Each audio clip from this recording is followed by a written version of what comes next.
Last video I told you every advisor's real problem is abandonment, not marketing. So what's the alternative? What does a practice look like when that pattern's been broken? That's what I call the no regret practice. Not no mistakes, no regret. There's a difference and it matters. You will make mistakes.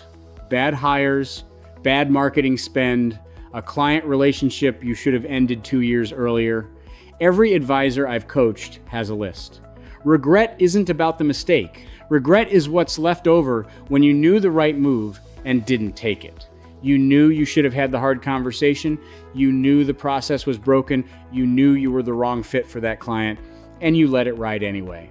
That's the thing I'm building practices to eliminate. Not mistakes, the informed inaction.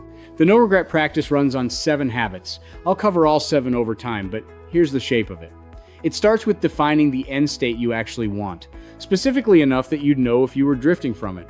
Most advisors have a vague grow the practice goal. That's not specific enough to know day to day whether today moved you toward it or away from it.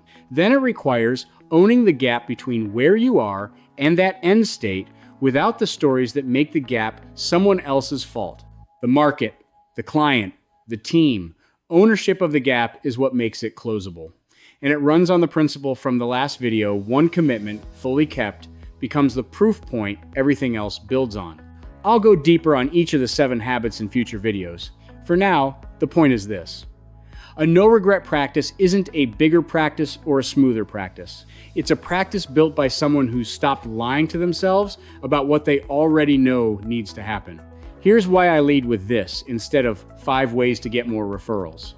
Tactics assume the constraint is information. It's not. Most advisors I coach already know what they should be doing. They're not short on tactics. They're short on the internal architecture to actually execute. You could hand every advisor watching this the exact playbook of the top 1% in this industry, and most wouldn't run it. Not because it's wrong, because the pattern from video 1 kicks in, the commitment erodes within a few weeks. Fix the architecture first.